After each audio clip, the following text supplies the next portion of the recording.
Welcome back to Open Your Eyes. We are having our first conversation this morning, and as we mentioned before the break, we're about to dive into a conversation all about empowering teenage mothers with youth enhancement services. We are joined this morning by Stephanie Reyna. She is the Executive Director of the Youth Empowerment Services, also known as YES, or yes. And it's such a pleasure having you here with us this morning, Ms. Reyna. Good morning again. Thank you as well. Yes.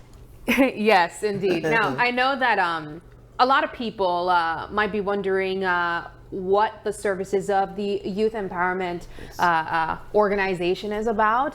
For persons who might not be familiar, this nonprofit was formerly under the Human Development Department. It's now under the Youth Department. Right. But tell us a bit about how long YES has been around and what you guys do. Okay, so Youth Enhancement Services. Yes, I'm sorry. Yes, we have been in existence for now 36 years. Wow. We used to first focus with 3 main programs. The first one was the Teenage Pregnancy Program. The second one is the Outreach Program. And we also had a training center for the same teen mothers and even girls who had dropped out of school. That would have been the center where we basically would get them back, prepare them, and then send them back to a school setting of their choice. But currently we're just doing the Teenage Pregnancy Program and the Outreach and Advocacy Program. Wow. Yes. With 35 years under your belt, yes, I imagine you guys have seen a lot of young women come through this nonprofit and, of course, restored a lot of people by giving them a second chance at getting back on their feet. How has these different initiatives, these different programs within YES, as you mentioned, by naming them, established perhaps building confidence back in these young women? So to be honest, with all the guidance that we have given to some of these girls, I can attest that we have had several of our teen mothers be a part of our board member. Remember, with the board member, there is a criteria that you need to have to establish that person to become a member. And a lot of these girls have been becoming managers, they're supervisors, they have great positions after they have left YES. And so we go back to them again, giving them the opportunity to continue building with us. And so that's what we normally focus, to see those successful stories, and then we still try to have them back to help us support with other girls, you know, that might have been in that same position they were once were. Yeah. So we understand that you all are now relaunching your Teenage Mothers program, right? So talk a bit about what you all do where that program is concerned. Okay, so with that program, it's basically a safe space for them, right? We normally would meet with them 2 times for the month. But apart from that, we still have the coordinator that would reach them one-on-one to just ensure that there is, you know, if there's any necessity, we would be able to give them that support. So within that program, what we do is that we try to guide them. Sometimes they're first-time mothers. Yeah. They come from cases, again, where they're sexually abused, right? A lot of persons in society might say, oh, she may deserve it, or she caused that. But in reality, each teen mother has a different story.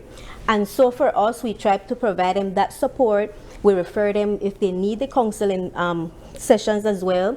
We try to do recreational activities because, again, sometimes they don't have that. So that's where they have that safe environment where we would provide them with that. We provide them with Pampers, the basic hampers that they would need. And we are also looking for persons that, you know, would want to donate, stuff like that, to continue, you know, giving them that. Because trust me, us being an NGO, sometimes it is challenging when it comes to funding and stuff like that. You know, Miss Stephanie, I have to input this really, and I know it might be hard feedback to hear, but I don't think it's one that we haven't heard time and time before when it comes to nonprofit organizations that are designed to provide support to populations like teenage mothers. There's often a criticism that the work that you guys do kind of encourage more young people, Yeah, people say more that. young mothers. We see Miss Stephanie nodding in approval, and I've heard it very, very, much as well. Yeah. What do you say to people who have that type of perception of YES and the work that you do? To be honest, Sabrina, like I mentioned before, each teen mother has a different story. And when I talk about abuse, the different types of abuse some of these girls go through. Not to say that we encourage, but we try to be supportive, because many times the moment you become pregnant at a very early age, what the parents do, get out of my house, kick them out. So they have to go to their partners. And remember, sometimes when they go to these different environments, there's a whole cycle also of abuse that they might have encountered at an early age. And so when they're there, they experience these different types of abuse. So for us is to try to build them back, get them back prepared, and they're able to be independent. Yeah, so I find the criticism strange, but I You've understand never it heard does that happen. before? I don't believe you No, never heard that. I haven't, but I understand. I understand that it does happen, especially now that you've explained it. And why I find it strange is because I would imagine that these individuals need help, right? And if an NGO steps in to offer that help and rebuild these teenagers like you've described, then I personally don't see how it is encouraging it. I'm more seeing it as reaching out to a vulnerable population to give them the support they need. How prevalent is teenage pregnancy in Belize? That's a great question.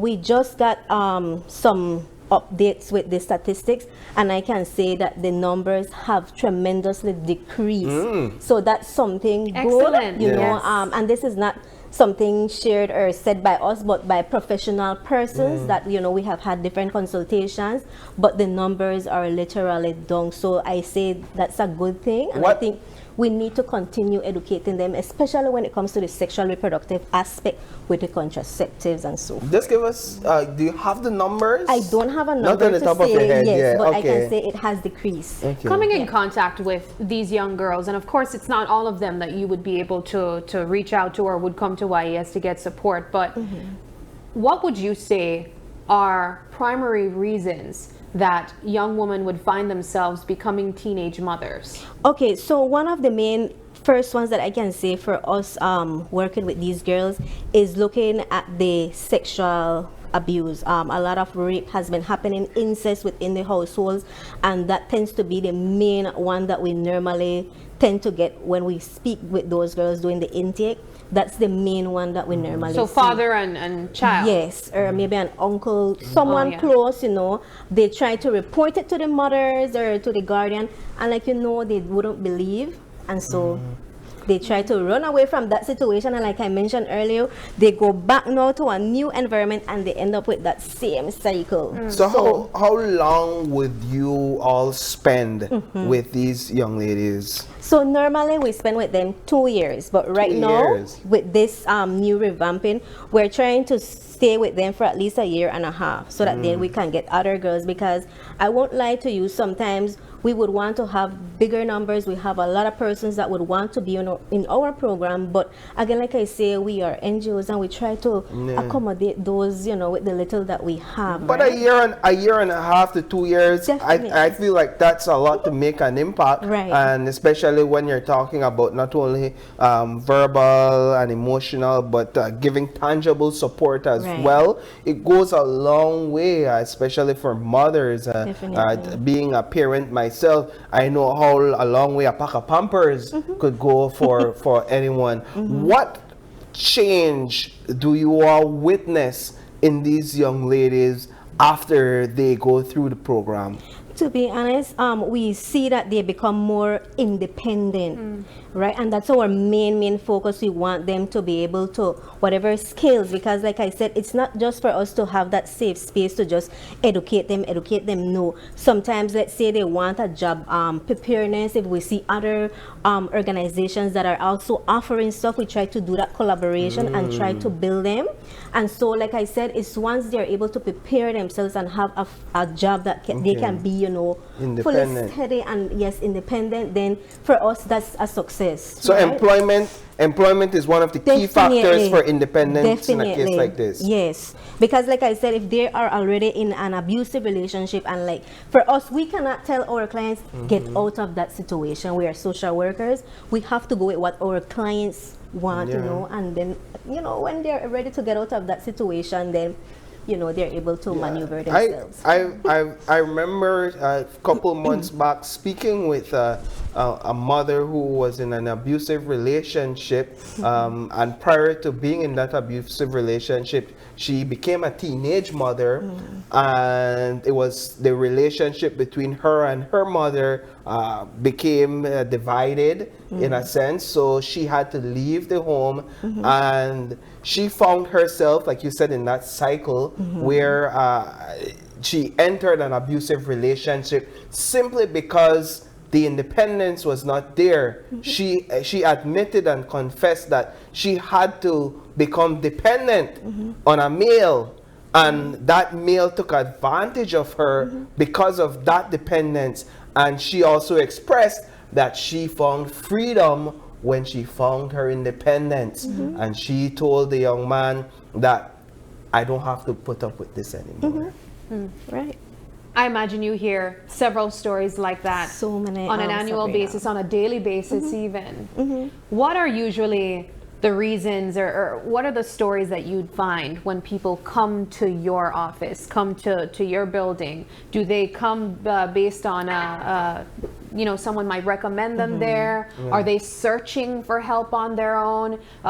How are ways that people find themselves at YES? So to be honest, Sabrina, we get referrals. Sometimes when we hear the ages of, we work with girls from ages 13 onward to maybe 18, 19. When we hear the age 13, a lot of persons are going to criticize us about how you have a very young, early person. But all of this has already went through the human services, so they would either refer us, one. Two, sometimes clinics, we do a lot of outreach within the clinics. They would also refer them to us. And three, we also try to work with the hospital. Sometimes we try to do outreach as well and try to see if they can also refer us to some of these clients that would need these services. So that's the way. We also use our social media whenever we have the programs coming up. That's also a way that we also try to share these informations. You spoke about some of the resources that you try to provide to these young mothers as well, like hampers and whatnot. How do you guys go about getting resources? Because you just mentioned being a nonprofit, but there are collaborative measures with the government as well. Yes. So to be honest, Sabrina, sometimes we try to seek donations from other persons. Which for us as NGOs, we always try to also do proposals. Again, we are competing with others, so sometimes we are not successful with that, but we try to look around to see who, you know, can give us that support, right? So that's how we go about.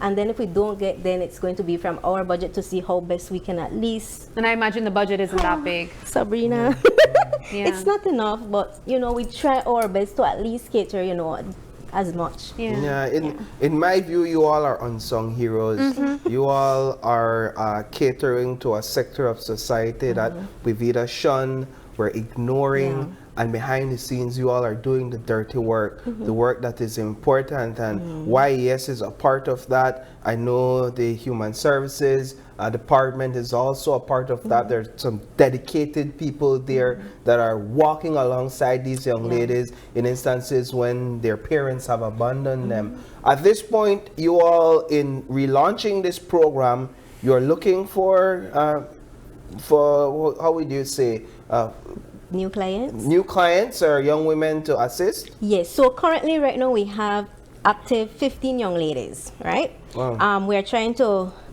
like conclude with them, and then we are now seeking for a new set of young ladies to give them that support, right? And so currently, like I said, we are relaunching, and so the other ones that have been in our program, they already know that, you know, we're soon going to do that termination phase. You know, hurts us, but we have to also cater for other girls. So yeah, that's what we're doing now, trying to get new clients. And you said that it usually happens by a referral system, but if people are tuning in right now and they are interested in knowing, you know, how they can get support, can they just reach out to IES? Sure. So they can reach us at the contact number, which is 602-1859.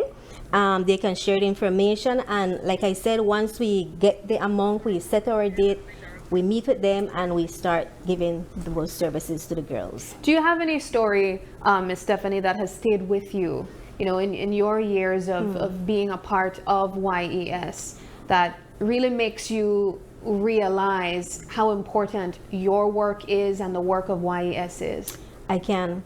So I had one of our, she was first a student and she became a teen mother. We were there with the support and everything, and eventually when she delivered, because we also go to visit them, so we try to be that supportive, not knowing that she was HIV positive. So it was good for us to be there to also support her as well, and just to kind of like give her that guidance, because she also had a disability. All right. So for us, just being there to at least being on those first days and be able to just kind of like go with the process and let her know, because you know when you're HIV you cannot breastfeed, and so we had to be there just to ensure that we are giving that support, and you know. But that's the one that I think stuck with you. Yeah, it stuck with me. How do you assist with in the academic aspect, because most teenagers are still in school, whether high school or college? So back then, like I said, we had the training center, right? But now what we are doing with some of the girls that have been teenage pregnant, you know, in our program, we noticed that they are very advanced, right? Most of them had either dropped out within 3rd or 4th form, right? Back then we used to have a lot of girls in standard 6, standard 5. But now we are noticing that they are more like in the last years of their academic, and so they are a little advanced. And again, like I said, once they need that support to kind of boost themselves, we would be the ones to kind of guide them.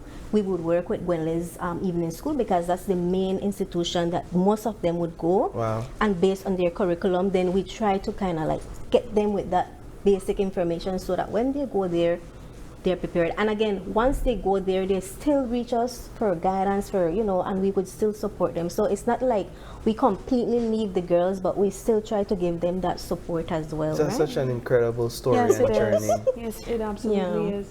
Well, Stephanie, we are completely out of time. I'm going to give you once more an opportunity to share that number. Okay. How people can get in touch with you. So they can go to our Facebook, or they can contact us at 602-1859.